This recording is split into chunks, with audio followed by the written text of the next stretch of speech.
Following their failed return home, the fleet drifted, their morale broken. They sailed blindly into the unknown, leading them toward the most devastating disaster of their entire journey. For days, the exhausted men rowed through an unforgiving sea, desperately searching for a place to rest. Finally, the mist parted to reveal a mysterious, unfamiliar harbor. The fleet entered a long, narrow harbor, protected by high cliffs. Unbeknownst to the weary sailors, this calm, wave-free sanctuary was actually the territory of a brutal race of giants. The geography appeared to be a perfect, safe refuge from the violent ocean. Relieved, the majority of the fleet sailed deep into the inner harbor, unaware they were entering a lethal trap.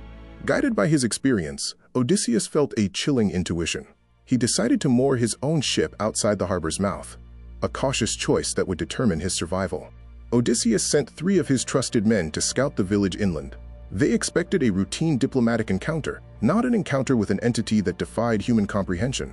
The scouts were paralyzed with terror as they reached a clearing and saw a woman as massive as a mountain.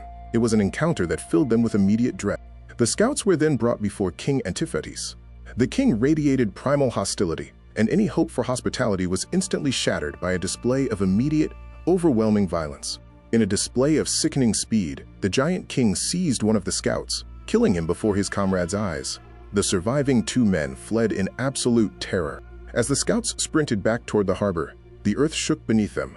The king's roar summoned thousands of Laestrygonians, turning the peaceful harbor into a scene of apocalyptic chaos. From the towering cliffs, the giants hurled massive boulders down upon the ships. Trapped in the narrow bay, the fleet was pulverized without a chance to maneuver or fight back. The destruction was absolute and swift. Every ship trapped in the bay was systematically obliterated, wiping an entire armada from existence in mere minutes. As the sailors struggled in the water, the giants descended to the shoreline. Wielding colossal spears, they impaled the men, marking the most brutal slaughter in the entire journey. Thanks to his cautious intuition, Odysseus's lone ship remained safe outside the harbor. He quickly severed the mooring ropes and urged his men to row, escaping the carnage. The grand armada of 12 ships was now reduced to just 1. Hundreds of men were lost in a single afternoon, leaving the remaining crew forever scarred by the tragedy. The survivors were left in a state of paralyzing shock and unyielding terror. Dead silent, they stared blankly into the abyss, forever marked by the profound, suffocating shadow that had fallen over their voyage home. With only one hull remaining, their sense of security had utterly collapsed.